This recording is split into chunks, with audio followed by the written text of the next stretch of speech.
कि अगर बोया पेड़ बबूल का तो आम कहाँ से होए, और अगर आपने आम लगाया है तो आम तो बांटो तोए। अगर आपने आम लगाया है तो आम तो बांटो तोए, और खट्टा आम बता करके भाग न जाना कोई। मैंने एक आर्टिकल पढ़ा जिसमें लिखा हुआ है कि बिजली विभाग के द्वारा 4000 किलोवाट तक की ज़रूरत है, और अभी फिलहाल में वहाँ पे 1600 किलोवाट तक की जो है मंदिर को भव्य बनाने के लिए आपके द्वारा सुचारू रूप से दिया जा रहा है। तो अध्यक्ष जी, मेरा ये कहने का मतलब है कि चाहे वो रामलला जी का मंदिर हो, या एक गरीब की झोपड़ी हो, चाहे वो एक अस्पताल हो, चाहे एक गरीब हो अमीर हो, किसी भी वर्ग का हो, उसके लिए बिजली बड़ी ही महत्वपूर्ण है। अध्यक्ष जी, जब भी जनता के महत्वपूर्ण मुद्दों पे सवाल होते हैं तो बार बार आम और बबूल की बात आ जाती है। तो मैं मंत्री जी का समय न नष्ट हो और साथ ही साथ सदन का भी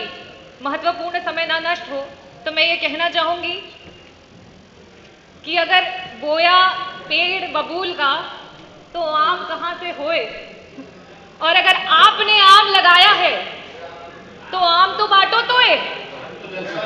अगर आपने आम लगाया है तो आम तो बांटो तोए, और खट्टा आम बता करके भाग न जाना कोई। अध्यक्ष जी, बार बार आम बबूल की बात करते हैं, तो अगर आपने आम लगाया है तो आप आम बांटिए तो सही। और साथ ही साथ बिजली विभाग की कुछ परियोजनाओं की बात करूंगी, जो कि अभी मैंने देखा और अभी मंत्री जी कह भी रहे थे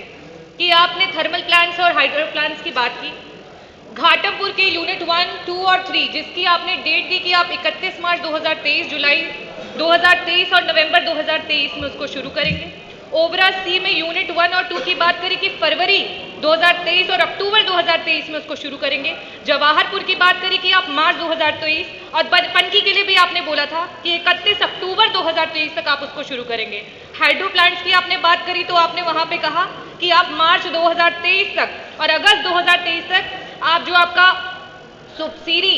हाइड्रो प्लांट है उसको शुरू करेंगे, और प्रभाती को आप दिसंबर 2023 तक करेंगे। और साथ ही साथ आपने ये भी ऐलान कर दिया कि जो आपका भारत कोलिंग कोल लिमिटेड है, उसकी खदान में जो कोयला है आपको महानदी कोल लिमिटेड से लेके आ रहे हैं, जिसकी वजह से आपको 400 करोड़ तक का फायदा हो रहा है। तो अध्यक्ष जी, मेरा बड़ा ही स्पष्ट सा सवाल है,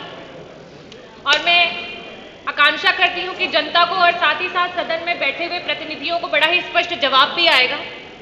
मेरा पहला प्रश्न आपसे ये है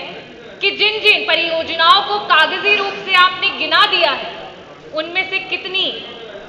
आपके प्लांट सुचारू रूप से आज काम करने लगे हैं, और साथ ही साथ 400 करोड़ का अगर आपको प्रतिवर्ष मुनाफा हो रहा है, तो क्या अब आप आम जनता को खिलाएंगे?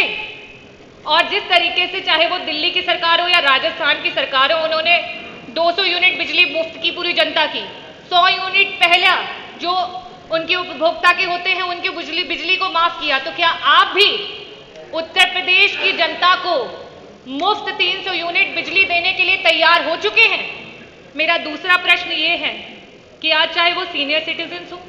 चाहे वो आदिवासी समाज की, दलित समाज की या पिछड़े समाज की हमारी महिलाएं हो या दिव्यांगजन, वो आपसे बड़ी उम्मीद और आस के साथ आपकी तरफ देख रहे हैं कि उन्हें मुफ्त बिजली मिले। उनको 300 यूनिट मुफ्त बिजली की आकांक्षा है आपसे, क्या आप उनकी आकांक्षाओं को पूरा करेंगे? पहले ये बोलते फिर अध्यक्ष जी को। आदरणीय अध्यक्ष महोदय, जवाब फिर से गोलमोल ही आया है और आम और बबूल के ही रूप में आया है, और मैं अपना सप्लीमेंट्री क्वेश्चन फिर से पूछना चाहूंगी, और मुझे उम्मीद थी कि मंत्री जी आम को खट्टे ही बताएंगे जनता के लिए। तो आपसे ये सवाल है कि गरीब जनता किस तरीके से ग्रीष्मकाल में इतने गर्मी में तपी है, किसानों ने जो दुख झेला है, और साथ ही साथ आपके विभाग के चाहे वो जेई हो चाहे एसडीओ हो, जगह जगह पे गरीब जनता से उन्होंने वसूली करी। और हमारे संज्ञान में है कि पूर्वांचल विद्युत विभाग के द्वारा गलत अमाउंट का बिल जनरेट करने की वजह से 900 करोड़ का घोटाला भी सामने आया है। तो मैं मंत्री जी आपसे ये पूछना चाहूंगी कि इस तरीके के कितने मामले आपके सामने आए हैं जिसमें पहले बिल को बढ़ाया गया है और उसके बाद उन बिलों को चेंज किया गया है, जिसकी वजह से इतना बड़ा घोटाला आपकी सरकार में हुआ है।